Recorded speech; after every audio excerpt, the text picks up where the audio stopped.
नमस्कार दोस्तों, स्वागत है आप सभी का हमारे चैनल पर। दोस्तों मैं उमाकांत शर्मा। जैसे कि मैंने आपसे बताया था कि हम यहाँ से क्लासेस स्टार्ट करने जा रहे हैं, कंपटीशन क्लासेस। तो आज से हम नया टॉपिक स्टार्ट कर रहे हैं और अपना टॉपिक होगा नंबर सिस्टम या संख्या पद्धति। ठीक है, संख्या पद्धति। अब नंबर सिस्टम सबसे पहले लेने का मेरा रीजन ये था कि नंबर सिस्टम है ना, वो अरिथमेटिक का एकदम बेस है। ठीक है, जब तक नंबर सिस्टम क्लियर नहीं होगा अरिथमेटिक अपनी क्लियर नहीं होगी। तो नंबर सिस्टम में नंबर क्या होते हैं, क्या नंबर की डेफिनेशन क्या होती है, कितने टाइप के होते हैं, कौन कौन से होते हैं, कैसे इनको पहचानते हैं, ये सारी चीजें हमें इसमें आनी चाहिए। ठीक है, तो इस नंबर सिस्टम में एकदम बेसिक से, यानी एकदम जीरो लेवल से मैं स्टार्ट करूंगा। मैं ये मान के चलूंगा कि कुछ भी नहीं आता स्टूडेंट्स को। ठीक है, ये वो मान के चलूंगा तो एकदम जीरो से स्टार्ट करेंगे और अच्छे एडवांस क्वेश्चंस तक अपन जाएंगे। ठीक है, तो आप हमारे साथ बने रहें और चलिए मैं स्टार्ट करता हूँ। ज्यादा टाइम खराब नहीं करते हैं, मैं स्टार्ट करता हूँ। ठीक है, चलिए सबसे पहले मैं बात करता हूँ कि संख्या ही क्या होती है। जो हम पढ़ रहे हैं पहले हमें उसके बारे में पता तो होना चाहिए। संख्या या नंबर क्या होती है, इसकी डेफिनेशन कैसे लिखेंगे। तो संख्या या नंबर, इसकी डेफिनेशन क्या हो जाएगी, देखो। द मैथ, डोंट वरी, मैं दोनों लैंग्वेज में लिखूंगा। ठीक है, mathematical phenomena, the mathematical phenomena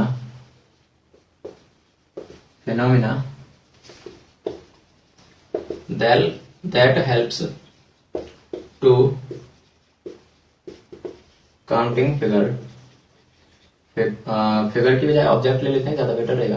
counting figure, counting object is called number. Hindi में लिखूं तो गणितीय मान जो वस्तुओं को गिनने में सहायक हो संख्या कहलाती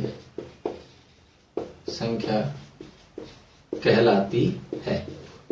The mathematical phenomena that will help to counting the object is called numbers, is known as numbers। ठीक है, तो नंबर क्या होते हैं, जो किसी भी ऑब्जेक्ट को, किसी भी फिगर को, किसी भी मटेरियल को हम काउंट करने में मदद करता है। जैसे मैंने कहा 1 डजन बनानास, 1 दर्जन केले। तो 1 दर्जन केले, अब तुरंत हमारे दिमाग में एक चीज आ गई कि 1 दर्जन केले मतलब 1 दर्जन में कितने केले होते हैं। 1 दर्जन का मतलब क्या होता है, 12, चाहे वो कुछ भी हो। 1 दर्जन केले मतलब 12 केले। तो अब हमारे दिमाग में एक फिगर आ गया, एक आंकड़ा आ गया कि 12 केले हैं, है ना। 1 दर्जन का मतलब क्या हो गया, 12। मैंने कहा एक ग्रोस क्या होता है। ग्रोस का मतलब, जब हम कहते हैं ना एक ग्रोस का मतलब तुरंत हमारे दिमाग में एक आंकड़ा आ गया 144। 1 डजन का डजन क्या हो जाएगा, 144। उसे क्या कहते हैं, ग्रोस कहते हैं। तो कहने का मतलब, जो नाम सुनते ही हमारे दिमाग में कोई एक फिक्स आंकड़ा आ जाए, वही क्या कहलाता है, वही नंबर कहलाता है। ठीक है, जो वस्तुओं को गिनने में मदद करेगा वही क्या कहलाएगा, नंबर कहलाएगा। ठीक है, चलिए आगे नंबर के कितने टाइप होते हैं उसकी बात करेंगे हम। दोस्तों इसकी पीडीएफ जो मैं अभी लिख रहा हूँ, इसको अगर आप वीडियो के साथ में लिखना चाहो बेशक लिख सकते हो, कोई दिक्कत नहीं है। और अगर इसकी पीडीएफ चाहिए तो टेलीग्राम चैनल ज्वाइन कर लें। टेलीग्राम पर आपको इसकी पीडीएफ मिल जाएगी, हैंड रिटन नोट्स की पीडीएफ मिल जाएगी और टेलीग्राम की लिंक नीचे दे दी जाएगी। ठीक है, चलिए तो संख्याओं के प्रकार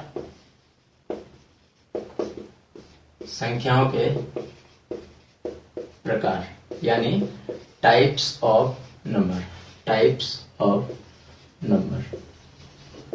कितने प्रकार की होती है संख्याएं। तो दोस्तों यहाँ पर कोई फिक्स आंकड़ा तो है नहीं कि 2 नंबर की होती है, 4 नंबर की होती है, 5 नंबर की होती है, ऐसा कोई फिक्स आंकड़ा नहीं है कि संख्या कितने प्रकार, क्योंकि अलग अलग बेसिस होता है। उनको क्लासिफिकेशन करने का उनका अलग अलग बेसिस होता है। ठीक है, किस बेस पर हम उनको क्लासिफाइड कर रहे हैं। तो हम जनरली जो इम्पोर्टेंट है उनको लेंगे। ठीक है, उनको लेंगे। तो सबसे पहले मैं बात करता हूं प्राकृत संख्या, जिसको अपन कहते हैं नेचुरल नंबर। नेचुरल नंबर क्या होगा, the number that will start from 1 and going on infinity is called natural number and the set of natural number is defined by capital N। ठीक है, कैपिटल N से define करते हैं। तो natural number क्या होते हैं, 1 से तो स्टार्ट होंगे और कहां तक जाएंगे, अनंत तक जाएंगे, इन्फिनिटी तक जाएंगे, यानी 1 2 3 4 एंड सो ऑन कंटिन्यू चलते रहते हैं। अब इनफाइनाइटी का मतलब ये तो है नहीं, इनफाइनाइटी का मतलब ये तो है नहीं कि भाई इनफाइनाइटी नाम की कोई चीज हो वहां पर जाकर के ये खत्म हो जाए। तो कहने का मतलब क्या होगा कि तुम जो भी नंबर लिखोगे, जो भी तुम प्राकृत संख्या लिखोगे, वो उस संख्या से बड़ी संख्या में बता सकता हूं। यही हुआ ना, इनफाइनाइटी तक जाने का मतलब क्या हुआ। जैसे मान लो तुमने लिखा कि 4 7 9 8 2 3 4 1 4 5 1 2 3 6 7, ये मैंने इतना बड़ा नंबर लिख दिया। मैंने कहा कोई बात नहीं, मैं इससे भी बड़ा नंबर लिख सकता हूँ। कैसे लिख दिया, जैसे मान लो इसी के आगे मैं लगा देता हूँ 5 7 8 2, ये लो इससे भी बड़ा हो गया, और भी इससे भी बड़ा लिखना और आगे नंबर लिखते चले जाओ। तो कहने का मतलब ये कंटिन्यूली रहते हैं। तो अगर मैं ये कहूं कि सबसे छोटी प्राकृत संख्या कौन सी होगी, देख रही है ना 1। सबसे बड़ी प्राकृत संख्या कौन सी होगी, देख रही है ना इनफाइनाइटी होगी ना। सबसे बड़ी प्राकृत संख्या इनफाइनाइटी नहीं होगी। क्यों नहीं होगी, इनफाइनाइटी कोई नंबर थोड़ी ना, इनफाइनाइटी कोई नंबर थोड़ी ना कि हम कह सकें कि सबसे बड़ी प्राकृत संख्या इनफाइनाइटी होगी, नहीं होगी। ठीक है, तो ये ध्यान रखें। अगर ऐसे कह दिया जाता है कि सबसे बड़ी प्राकृत संख्या इनफाइनाइटी होगी, सबसे छोटी प्राकृत संख्या 1 होगी, तो ये बात तो सही है कि सबसे छोटी प्राकृत संख्या 1 होगी, ये बात तो सही है। लेकिन सबसे बड़ी प्राकृत संख्या इनफाइनाइटी है, ये गलत है, क्योंकि इनफाइनाइटी नाम की कोई चीज होती नहीं है। इनफाइनाइटी को हम कह सकते हैं अनडिफाइंड, जो कि परिभाषित नहीं होता। ठीक है, परिभाषित नहीं होता, अनडिफाइंड होता है, इसलिए 1 टू कंटिन्यू। ठीक है, 1 टू कंटिन्यू इनफाइनाइटी कह सकते हैं कि 1 टू इनफाइनाइटी, लेकिन इसका मतलब ये नहीं होगा कि सबसे बड़ा नंबर इनफाइनाइटी होगा। ठीक है, सबसे बड़ा नंबर इनफाइनाइटी नहीं होगा। तो मुझे लगता है कि नेचुरल नंबर समझ में आ चुके होंगे, 1 से स्टार्ट होंगे, और 1 से स्टार्ट होंगे तो यहाँ पर एक चीज तो आपको क्लियर पता चल ही चुका होगा कि 1 से स्टार्ट हो रहे हैं, इसका मतलब इसमें जीरो और नेगेटिव नंबर काउंट नहीं होंगे। ठीक है, जीरो और नेगेटिव नंबर इसमें काउंट नहीं होंगे। इसको रिप्रेजेंट किससे करते हैं, इसके सेट को रिप्रेजेंट किससे करते हैं, कैपिटल एन से। कैपिटल एन से रिप्रेजेंट करते हैं, क्योंकि नेचुरल नंबर कहते हैं, तो नेचुरल नंबर कैपिटल एन। तो इसलिए ये 1 2 3 4 5 एंड सो ऑन, ये कंटिन्यू चलते रहेंगे, ये क्या हो गए, नेचुरल नंबर हो गए। ठीक, अगर अब ऐसे इसकी डेफिनेशन की जरूरत तो नहीं है, लेकिन डेफिनेशन पूछता भी नहीं है कोई। सीधी सी बात है भाई, 1 से स्टार्ट हो रहे हैं और कहां तक जा रहे हैं, कंटिन्यू चल रहे हैं, यही इसकी डेफिनेशन हो गई। तो वे संख्याएं जो 1 से स्टार्ट होती हैं और कंटिन्यू चलती रहती हैं, वही प्राकृत संख्या कहलाती हैं, 1 से स्टार्ट होती हैं। ठीक, चलिए दूसरी मैं बात करता हूं पूर्ण संख्या की। पूर्ण संख्या यानी होल नंबर। अब दोस्तों क्या है कि ये नेचुरल नंबर थे ना, ये अधूरे थे, इनको किसी के साथ की जरूरत थी, किसकी, जीरो की। इसको किसके साथ की जरूरत थी, जीरो की। 0 1 2 3 4 एंड सो ऑन। जैसे ही जीरो इनके साथ आ गया, ये पूरे हो गए। जैसे ही जीरो साथ आया, ये पूरे हो गए। पूरे का मतलब जैसे ही जीरो से स्टार्ट होंगे, 0 1 2 3 4 एंड कंटिन्यू चलते जाएंगे, ये क्या हो गए, होल नंबर हो गए। होल नंबर, तो होल नंबर की डेफिनेशन क्या कह सकते हैं हम, कि अगर प्राकृत संख्याओं में जीरो भी शामिल कर लिया जाए, तो ऐसी संख्याएं कौन सी होंगी, पूर्ण संख्या। ठीक है, if zero will include in natural number, then this type of number is called whole number. ठीक है, चलिए इसकी डेफिनेशन लिख लेते हैं। इसकी डेफिनेशन की तो कोई जरूरत है ही नहीं, इसकी लिख लेते हैं। यदि प्राकृत संख्याओं में शून्य भी शामिल कर लिया जाए तो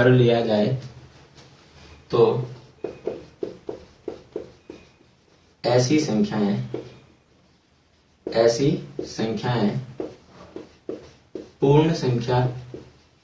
पूर्ण संख्या कहलाती हैं। यदि प्राकृत संख्याओं में जीरो भी शामिल कर लिया जाए तो ऐसी संख्याएं पूर्ण संख्या कहलाती हैं। ठीक है, ऐसी संख्याएं क्या कहलाती हैं, पूर्ण संख्या। चलिए मैं इसको इंग्लिश में भी लिख देता हूं। if zero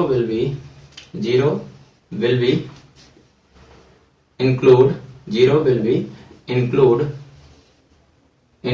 in natural number,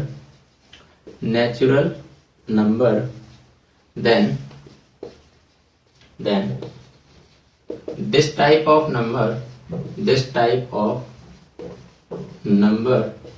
is called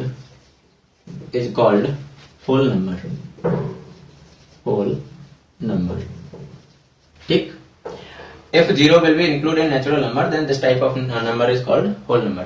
अब बात आती है कि ठीक है, हमने जीरो ऐड कर लिया, लेकिन मैंने लिखा कि ये मैंने 5 लिख दिया। अब मैं पूछूं कि ये कौन सी संख्या है, प्राकृत संख्या है या पूर्ण संख्या है, मैंने पूछ लिया। अब इसमें तो जीरो का कोई मैटर ही नहीं है कि जीरो हमने ऐड किया है या नहीं किया है। तो सर ये जीरो है ना, तो सॉरी ये 5 है ना, ये नेचुरल नंबर भी है, ये होल नंबर भी है, ठीक है। तो ऐसा तो नहीं है कि एक संख्या एक ही टाइप की होगी, ये तो नहीं है ना। ये तो एक संख्या कई तरह की हो सकती है, ये नेचुरल नंबर भी है, ये होल नंबर भी है। अभी अपन आगे पढ़ेंगे ये इंटीजर नंबर भी है, अभी और आगे पढ़ेंगे ये रियल नंबर भी है, ये रेशनल नंबर भी है। तो कहने का मतलब है कि एक संख्या एक ही टाइप की नहीं होगी, वो कई तरह की हो सकती है। अगर दिमाग में ये डाउट चल रहा हो कि सर जीरो काउंट हो गया, तो जीरो काउंट का हमें कैसे पता चलेगा, तो हमें पता करने की जरूरत नहीं है। हम सिर्फ इतना ध्यान रख सकते हैं, इतना ध्यान रखेंगे कि जो सेट बनाया हमने, सेट का मतलब क्या होता है, जो संग्रह बनाया। मतलब ऐसे मान के चलो कि मेरे पास एक थैला था, ठीक, मेरे पास एक बैग था, उस बैग में मैं नंबर उठाता गया और डालता गया, उठाता गया, डालता गया, उठाता गया, डालता गया। सबसे पहले मेरे पास 1 से स्टार्ट हुआ, 1 से स्टार्ट हुआ तो 1 2 3 4 5 5 आगे तक मैंने ये सारे नंबर क्या किए, इस बैग में डाल लिए, ठीक। इस बैग में मैंने नंबर डाल लिए, थोड़ा आगे चला, आगे चलने के बाद में मुझे जीरो मिला, जीरो मिला। अभी तक जो मतलब जीरो मिला, मेरे पास जो बैग में जो नंबर है वो नंबर कौन से होंगे, नेचुरल नंबर। अभी जैसे ही मुझे जीरो मिला, जीरो उठा के मैंने बैग में डाल दिया, वो क्या हो गए, होल नंबर हो गए। जीरो निकाल दिया मतलब नेचुरल नंबर, जीरो डाल दिया मतलब होल नंबर, ठीक। मतलब अगर मैं इसमें जीरो को काउंट नहीं करता हूं तो यही सेट अब क्या हो गया, नेचुरल नंबर। लेकिन जैसे ही मैंने जीरो को इसमें काउंट कर लिया, अब क्या हो गया, ये होल नंबर। तो दोनों में डिफरेंस समझ में आया। मतलब वो सेट कह सकते हैं कि अब एक तरह से अगर मैं ये कहूं, सुनो, जैसे कि प्रत्येक प्राकृत संख्या एक पूर्ण संख्या भी होती है। क्या ये कथन सत्य है या असत्य है? तो देखो 1 प्राकृत है, पूर्ण भी है, 2 प्राकृत है, पूर्ण भी है, 3 प्राकृत है, पूर्ण भी है, 4 प्राकृत है, पूर्ण भी है। मतलब आगे कहीं तक भी चलते जाओ, सारे के सारे प्राकृत संख्या पूर्ण संख्याओं में है। इसका मतलब ये कथन सही हो गया, सारी की सारी प्राकृत संख्याएं पूर्ण संख्या होती हैं। ये बात बिल्कुल सही है। लेकिन अगर मैं इसका उल्टा कहूं कि सभी पूर्ण संख्याएं प्राकृत संख्या होती हैं, सभी पूर्ण संख्याएं प्राकृत संख्या होती हैं, ये कथन कैसा है? ये गलत है। ये कथन गलत है, क्योंकि सारी की सारी पूर्ण संख्या प्राकृत संख्या नहीं होंगी। क्यों नहीं होंगी? क्योंकि देखो पूर्ण संख्याओं में जीरो है ना, जीरो है ना, लेकिन यहाँ तो कहीं जीरो नहीं है। तो मतलब जीरो पूर्ण संख्या तो है लेकिन प्राकृत संख्या नहीं है, तो सभी तो नहीं कह सकते। भले ही बाकी की सारी हैं लेकिन सभी तो नहीं है ना, जीरो जीरो भी शामिल है ना इसमें। कहने का मतलब है कि जीरो पूर्ण संख्या तो है लेकिन प्राकृत नहीं है, पूर्ण है लेकिन प्राकृत नहीं है। अतः अगर ऐसे कथन आता है कि सभी पूर्ण संख्याएं प्राकृत संख्या होंगी, मतलब ये कथन कैसा हो गया? असत्य। खैर ये जो कथन वाले जो वो होते हैं ना, सत्य सत्य वाले या एमसीक्यूज में कथन वाले दे दिए जाते हैं, तो इनको हम केवल एक डायग्राम में सारे के सारे नंबर को देख लेंगे कि कौन सा सही होगा कौन सा गलत होगा। केवल एक डायग्राम के थ्रू आपका क्वेश्चन कभी भी गलत नहीं होगा, ठीक है। चलिए ये प्राकृत और पूर्ण संख्या दोनों समझ में आई, ठीक है। अगर समझ में नहीं आई हो, कहीं भी कोई भी डाउट हो, बेशक आप कमेंट बॉक्स में लिख सकते हैं, ठीक है। हम उनका अगले वीडियो में सॉल्यूशन देंगे आपको। कोई भी चीज अगर समझ में नहीं आती है, कोई आपका डाउट है, कोई प्रॉपर क्वेश्चन है, बेशक आप कमेंट बॉक्स में डालिए, ठीक है। चलिए प्राकृत और पूर्ण संख्या दो हो गई अपनी। चलिए तीसरे पे चलते हैं,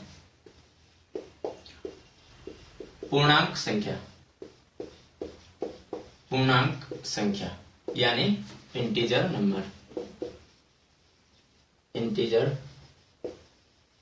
नंबर, ठीक। इंटीजर नंबर क्या होते हैं? अब देखो सबसे पहले मैंने लिया था क्या? प्राकृत संख्या। प्राकृत संख्या कौन सी थी? 1 2 3 4 5 एंड सो ऑन कंटिन्यू, ठीक है। ये तो प्राकृत संख्या थी। इसमें मैंने अगर जीरो ऐड कर दिया, अब ये क्या बन गई? पूर्ण संख्या बन गई। अब इस जीरो के साथ में मैं नेगेटिव वाली संख्याओं को भी अगर इंक्लूड कर देता हूं, तो अब ये संख्या क्या बन जाएंगी? पूर्णांक संख्या, ठीक है। पूर्णांक संख्या। अब इसकी डेफिनेशन लिख सकते हैं, क्या होगी इसकी डेफिनेशन? अगर पूर्ण संख्याओं के साथ में ऋणात्मक संख्याओं को भी शामिल कर लिया जाए तो वो संख्याएं क्या कहलाएंगी? पूर्णांक संख्या कहलाएंगी, ठीक है। तो चलिए इसकी डेफिनेशन लिख लेते हैं। यदि पूर्ण संख्याओं के साथ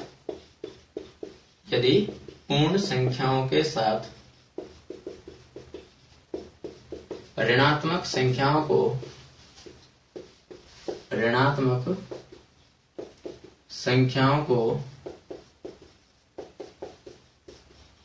शामिल कर लिया जाए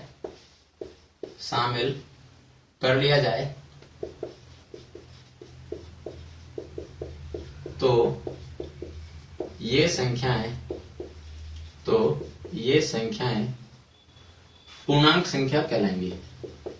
ये संख्याएं पूर्णांक संख्या कहलाएंगी। कहलाएंगी। ठीक है, चलिए इंग्लिश में लिख लेते हैं इसको। If negative number will include in whole number, then this type of number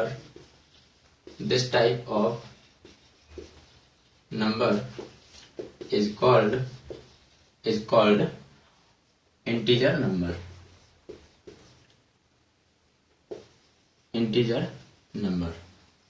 अब बात आती है कि इंटीजर नंबर को रिप्रेजेंट कैसे करते हैं, मतलब इनके सेट को रिप्रेजेंट कैसे करते हैं। तो इनके सेट को अपन जेड से भी रिप्रेजेंट करते हैं, इनके सेट को अपन आई से भी रिप्रेजेंट करते हैं। दोनों में से किसी से भी आप इनको रिप्रेजेंट कर सकते हैं। ठीक है, जेड से भी रिप्रेजेंट करते हैं, आई से भी रिप्रेजेंट करते हैं। तो जेड या आई इनका सेट क्या हो जाएगा, ये माइनस नंबर यानी -3 -2 -1 एंड सो। ठीक है, उसके बाद में 0, उसके बाद में 1 2 3 4 एंड सो। ये क्या हो गए, पूर्णांक संख्या हो गए। कहने का मतलब नेचुरल नंबर और होल नंबर और नेगेटिव नंबर दोनों को अगर मिला दिया जाए क्या हो जाएंगे, पूर्णांक संख्या हो जाएगी। ठीक है, पूर्णांक संख्या समझ में आई। तो सबसे पहले अपने पास था नेचुरल नंबर में अगर मैंने 0 ऐड कर दिया तो ये क्या हो गया फिर होल नंबर में अगर मैंने नेगेटिव नंबर ऐड कर दिए तो ये क्या हो गया, इंटीजर नंबर। समझ में आया। एन फॉर नेचुरल नंबर में 0 ऐड किया, क्या हुआ, होल नंबर में नेगेटिव नंबर ऐड किया, क्या हुआ, इंटीजर नंबर। तीनों नंबर क्लियर है ना। चलिए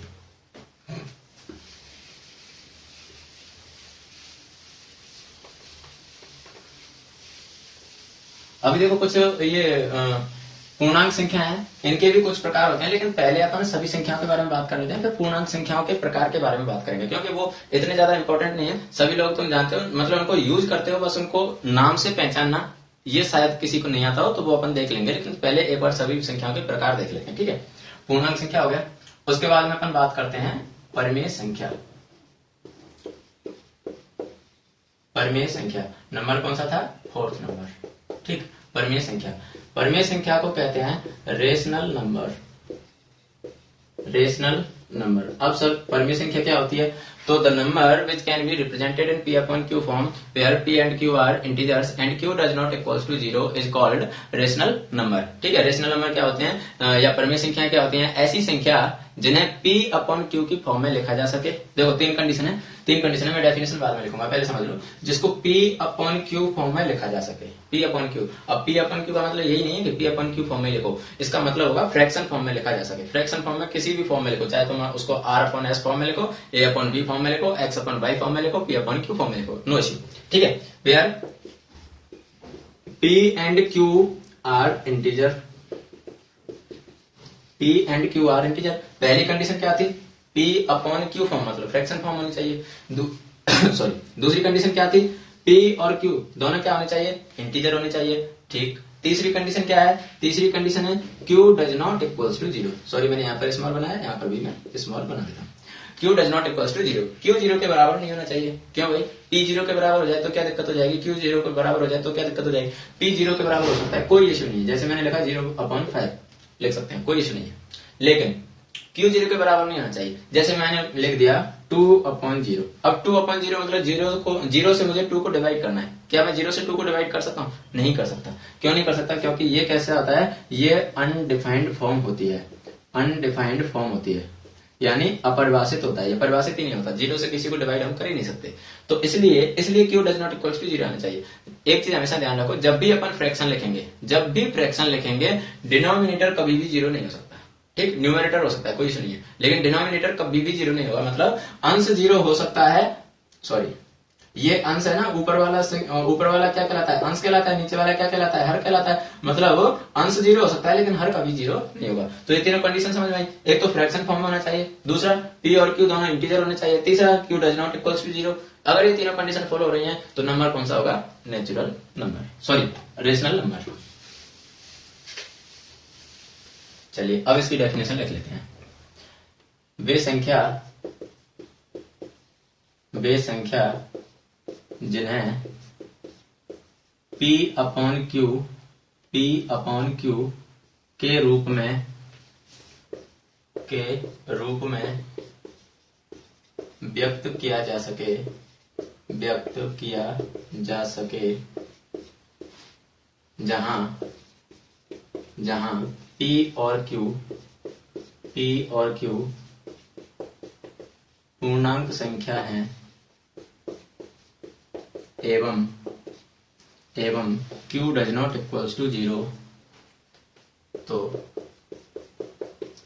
ऐसी संख्या परिमेय संख्या कहलाती है। परिमेय संख्या होगी, ठीक है। चलिए इसको इंग्लिश में लिख लेते हैं। The number which can be represented in P upon Q form where P and Q are integer and Q does not equals to 0 are called rational number.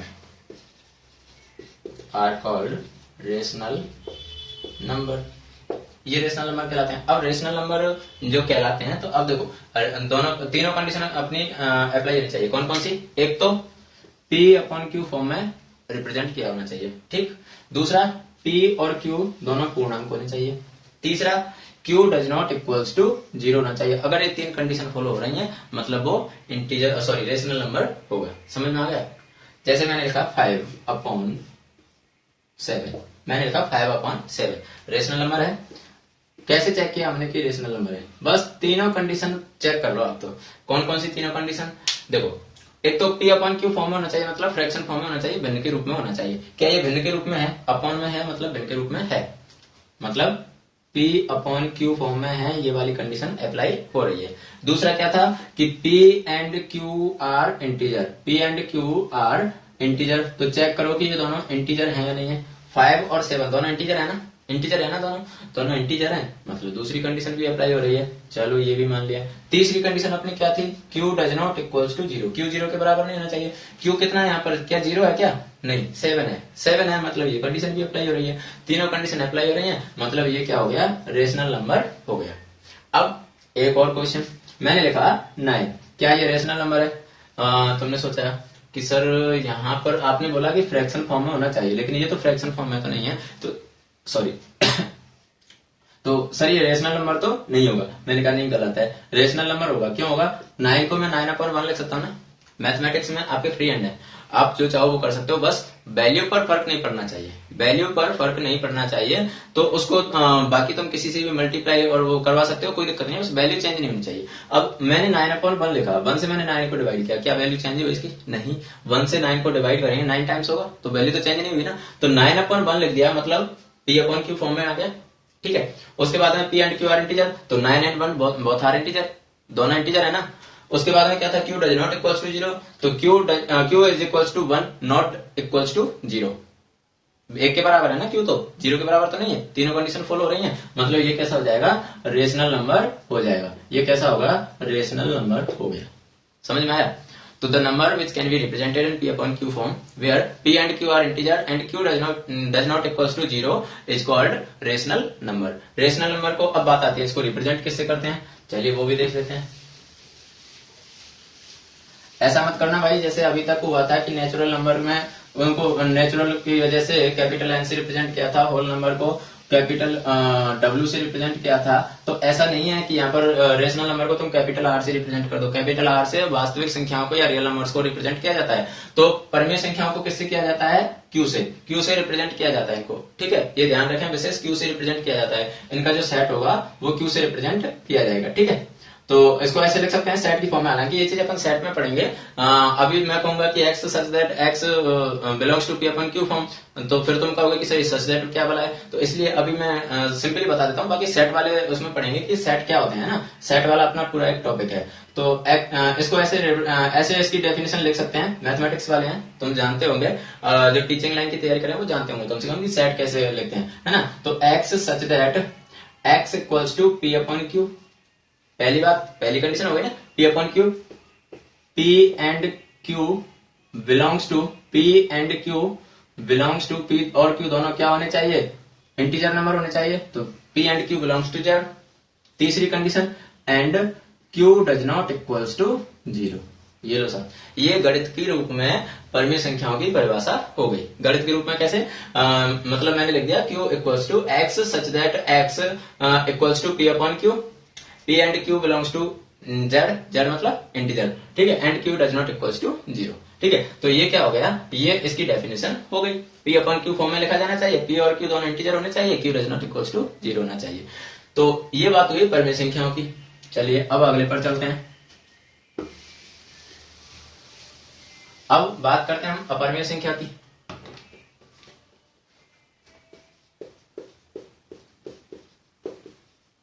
अपरिमेय संख्या या irrational number, irrational number, the number which can not be represent in P upon Q form is called irrational number. अब जब P upon मतलब base संख्या है जिन्हें P upon Q form में represent नहीं कर सके, वो क्या होंगे, इर्रेशनल नंबर होंगे, अपरिमेय संख्या होगी। अब जब पी अपॉन क्यू फॉर्म में ही नहीं लिख सकते तो बाकी दो कंडीशन का तो कोई लॉजिक ही नहीं रहा भाई। पी अपॉन क्यू फॉर्म, अब फिर वापस लिखे हम कि जिनको पी अपॉन क्यू फॉर्म में नहीं लिखा जा सकता, जहां पी और क्यू दोनों इंटीजर हो और Q does not equals to zero, क्या फायदा उनको लिखने का जब पी अपॉन क्यू फॉर्म में नहीं लिख सकते, तो दोनों का कोई सेंस ही नहीं रहा। तो लिख सकते हैं वे संख्या, बेस संख्या जिन्हें पी अपॉन क्यू फॉर्म में ना लिखा जा सके, या फिर ऐसे भी कह सकते हैं बेस संख्या जो परिमेय संख्या ना हो। तीनों कंडीशन आ जाएंगी ना परिमेय संख्या में, तो ऐसे भी लिख सकते हैं कि बेस संख्या जिन्हें जो परिमेय संख्या ना हो, ये भी सही है, और बेस संख्या जिन्हें पी अपॉन क्यू फॉर्म में ना लिखा जा सके, दोनों सही है, ठीक है। बेस संख्या जिन्हें पी अपॉन क्यू के रूप में न लिखा जा सके, न लिखा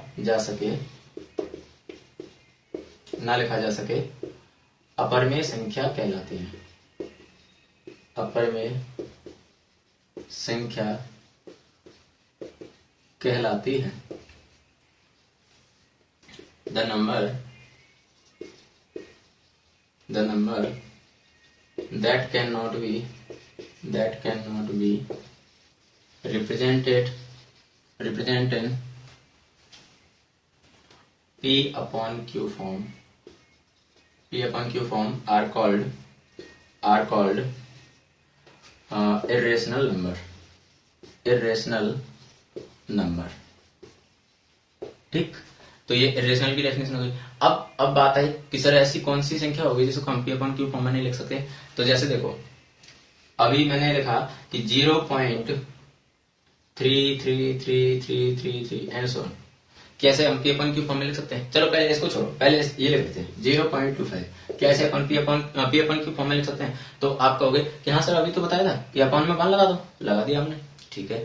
पी और क्यू दोनों इंटीजर है क्या, नहीं है ना भाई, क्यू तो इंटीजर है लेकिन पी तो नहीं है ना इंटीजर, अभी तो 0.25 है, तो अभी तो इंटीजर नहीं है ना, लेकिन इसको चेंज किया जा सकता है। कैसे चेंज किया जा सकता है, पॉइंट हटाया नीचे ऊपर से मैंने और नीचे 2 जीरो लगा दें, तो 25/100 ये क्या हो गया 25/100 पी अपॉन क्यू फॉर्म में आ गया। तो पी और क्यू दोनों इंटीजर भी हैं और क्यू 0 के बराबर भी नहीं है, तो इसका मतलब अब ये रेशनल में चेंज हो चुकी है, ठीक है। अब ये रेशनल में चेंज हो चुकी है, तो इसको तो हमने पी अपन क्यू फॉर्म में चेंज कर दिया था। इसका मतलब ये हुआ कि रेशनल के फॉर्म में जब चेंज कर दिया था तो ये तो कम से कम इरेशनल नहीं हुई, ये तो इरेशनल नहीं हुई। अब अगर मैं इसकी बात करूं तो क्या मैं इसको इरेशनल की फॉर्म में रिप्रेजेंट कर सकता हूं। अपॉन में मैंने 1 लगाया, अब मुझे होता पॉइंट हटाने के बाद में कितनी जीरो लगाऊं, मैं कितनी जीरो लगाऊं पता नहीं कितने लगा सकते हैं क्योंकि इनफाइनाइट तक जा रहा है। तो इसका मतलब क्या हुआ, कि इसको अपन रिप्रेजेंट नहीं कर सकते। लेकिन नहीं, ये है ना, इनको एक स्पेशल मेथड होता है इनको रिप्रेजेंट करने का। जैसे मैंने देखो इसका मैं डायरेक्ट बताता हूँ 1/3 होता है। अब वो स्पेशल मेथड क्या होता है वो आगे वाली क्लास में पढ़ेंगे हम, अगर डायरेक्ट चौथी से डी पर जाएंगे तो करेंगे, ठीक है। अभी यहाँ से सिर्फ इतना समझ लो कि अगर मैं 1 को 3 से डिवाइड करूँ तो कितना आएगा 0.3333, और ये क्या है, ये इसी की वैल्यू ये है, और ये क्या है पी अपन क्यू फॉर्म में है। इसका मतलब ये भी पी अपन क्यू फॉर्म में लिखा जा सकता है।